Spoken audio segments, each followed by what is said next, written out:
Hey guys, I'm Dov, and today I'm back with more Total War Warhammer 2 online action. We're back with Big Bird, who I have to say is probably one of my favorite legendary lords, even though he's not even a playable legendary lord in the campaign. And eventually I plan on doing a video about my top 5 legendary lords, and just kind of talking about who I like and why, but Big Bird is definitely one of them, just because he's so slippery and hard to pin down. Final Transmutation, since it's so good right now, we've gone ahead and brought just that. No other spells, not even Metal Shifting, the lore attribute. We've also got Standard Die, so a relatively cheap kit overall on big ol' Sarthrel here.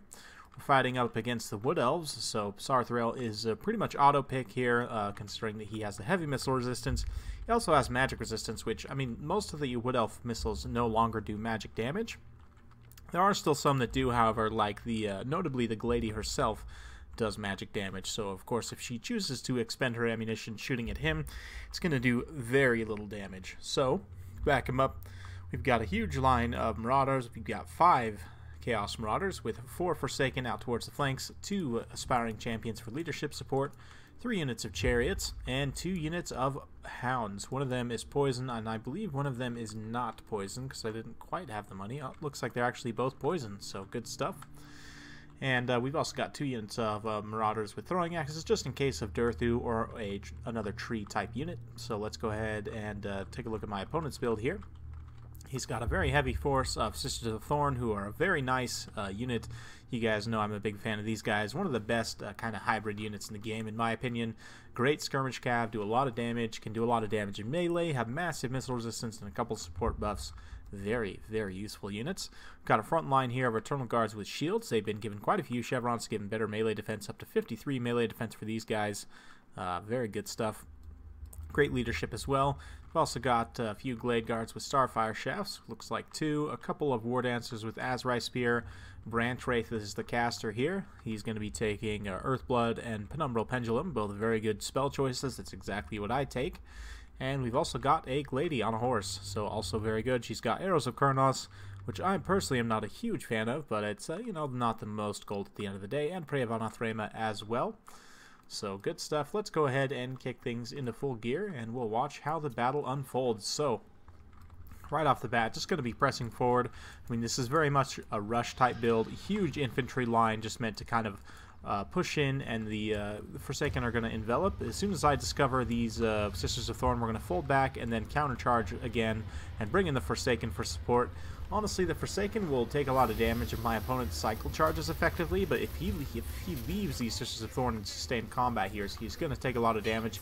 He did drop that Curse of Honor Hair debuffing the melee attack. One of these units is Forsaken, but the other one did not get hit by that.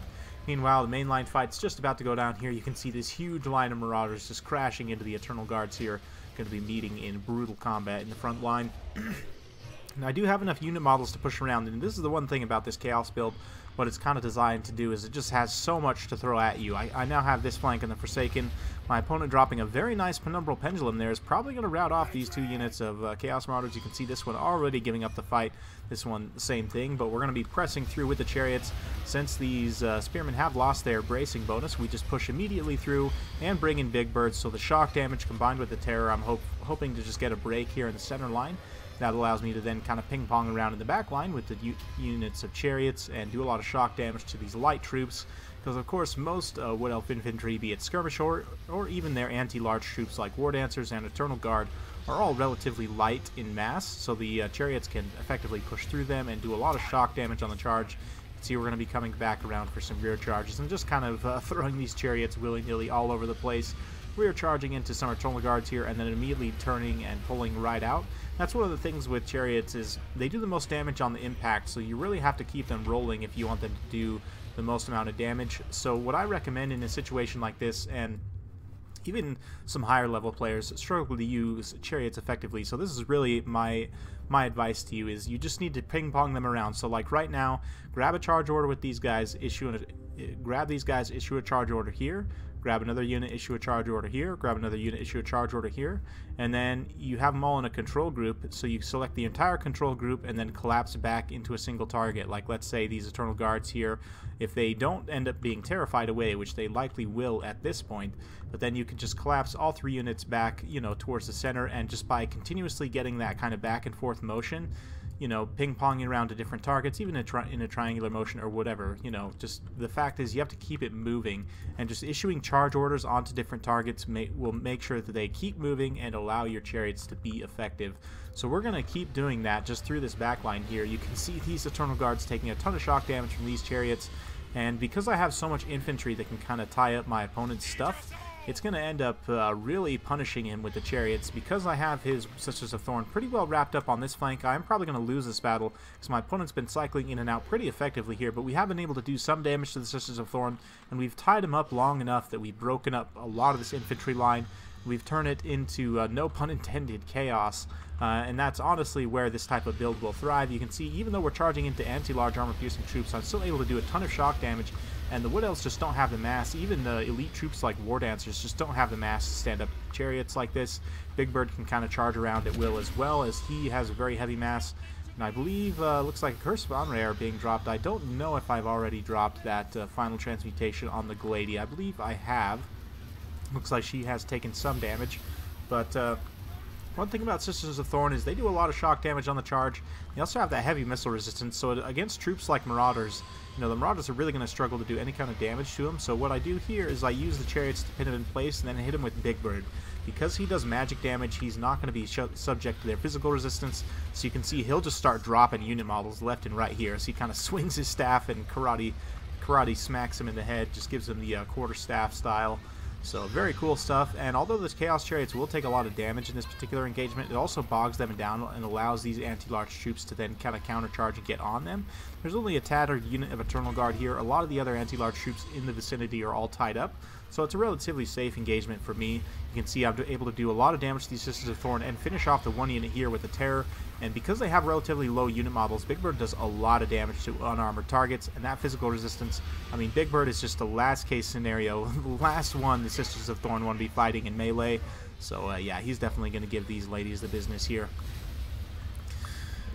They are persistently dropping that Curse of Onrare, though. You can see that minus 26 melee attack means that Big Bird's combat sets are going to be pretty severely mitigated. That being said, Big Bird still has about 60 base melee attack, so even with that Curse of Onrare, he's still going to be in the 30 range, which means he'll make solid-ish contact on a lot of units. Let's see, Sisters of Thorn only have, let's see, 33 melee defense, so yeah, even with that Curse of Onrare, he's still going to be making pretty effective contact with the roughly equivalent stat there, but yeah, you can see just continuous buffs. My opponent has been very on top of dropping those buffs and debuffs, which he should be. But yeah, the Sisters of Thorn unfortunately just aren't able to stand in melee here, and a lot of my opponent's force is very tattered at this point. Balance of power is pretty heavily in my favor. We're just in cleanup mode with the Forsaken and Hound Rush here. The Glady has taken quite a bit of damage, but she's still alive, still kicking, but unfortunately those arrows that she has aren't going to be able to do a whole lot here. Even shooting into this big blob of like Forsaken and stuff, she can only do so much, and there's really not great targets for her to shoot at. So you can see Big Bird trying to hunt down the last of these Sisters of Thorn here as they chase these tattered Marauders off the side. And yeah, just absolutely brutal. Big Bird will have no problem taking those Sisters down if he can catch them, and that's the big issue, is catching them. But I mean, at that point my opponent he still got quite a bit of ammo, but I mean, there's not really a lot of great targets for him to shoot at. It may have been worth just kind of parking outside and trying to bait my chariots out, because if you were to bait, like, let's say you have the 3 units of Sisters of Thorn, if you line them up kind of in a circle around the mainline engagement that's happening here, let's say, if I try and come out with the chariots to catch you to then also have Big Bird get on you, you're going to just be able to skirmish away, drop that Curse of Onrare to debuff the speed and the poison missiles, and do quite a bit of damage to the Chaos Chariots, and then maybe if you get a Chaos Chariot isolated without Big Bird, you can then countercharge back in and destroy them with the Sisters of Thorn. But a little bit of a rough situation. My opponent's main line just got crunched on by all these Marauders and the aspiring champions, the Forsaken here, and that's kind of what this build is designed to do, is just overwhelm you with just mobs and mobs of Chaos troops, with Big Bird, of course, dropping the Terror Bomb wherever he needs to. Currently giving this poor lady here the business. So yeah, she's going to get terrified and rout off, and that's pretty much going to be the dagger, so we'll go ahead and fast forward through the end here as I'm just kind of cleaning things up. Branch Wraith's leadership is holding up relatively well here, but once a lot of these Wood Elf troops are shattered, then he's not going to be able to stand up to army losses, and I mean, the Glady is trying to stay away from Big Bird, but the Prey of Anathrema, it's worth noting, still does give minus 22% missile resistance, so against Big Bird it can be pretty effective, but the fact that it has capped uses now, it's less effective, and I mean, you really have to have your missile line ready to go as soon as you drop that and just put down all your missiles as quickly as possible, and even then you're still wasting a lot of the effectiveness just into that missile resistance, because I mean, he has what, 60, so you'll still be looking at around 40% missile resistance plus the magic resistance for applicable units like the Glady herself. So well played to my opponent, though. It was definitely a fun battle. Hope you guys enjoyed watching. Big Bird, 59 kills, pretty good on him. The Chariots also got some really nice work done, 68 kills, 42 and 41. 83 kills on these Marauders. They just got put into melee mode and just chased routing units for the most part. The Hounds, they did okay in certain situations. This one kind of got beat up by the Sisters of Thorn on that side. The other one was able to get some fairly effective kills here, but the Forsaken on that side, again, these two that were on the left got put down pretty hard by the Sisters of Thorn, but they were able to hold them up for quite a bit of time, which then allowed the Marauders, and particularly the Forsaken on the right side, to really collapse, punch through with the Chariots, and then kind of just wreak havoc on my opponent's backline here. For my opponent, you know, War Dancers did some okay kills, but really they don't have a lot of great targets in this army. Because the Chaos Chariots have the mass to just pull through, the War Dancers are going to have a hard time, you know, keeping in contact with them long enough to get effective attacks. And the only other big target here is Big Bird, which, I mean, granted, if he drops the Prey of Anathrema and then just swarms with 2 War Dancers with the Azrai Spear, they're going to do a lot of damage to Big Bird. I don't know that they would finish him off outright just from 1 Prey of Anathrema, but maybe if you got a couple over the course of a battle, that's probably the only 2 targets, because everything else, I mean, you're not going to catch the Marauder Horsemen. Everything else is infantry, so same thing with the Eternal Guard. I mean, they do have pretty solid melee defense, but they're just not going to cut through Marauders. They'll trade really, really ineffectively, actually, against Marauders and Forsaken as well, so a little bit of give and take there. Hope you guys enjoyed watching. If you like this kind of content, like and subscribe. I'm keeping it coming with more Total War Warhammer 2 content every single day, so stay tuned for more, and we'll see you next time.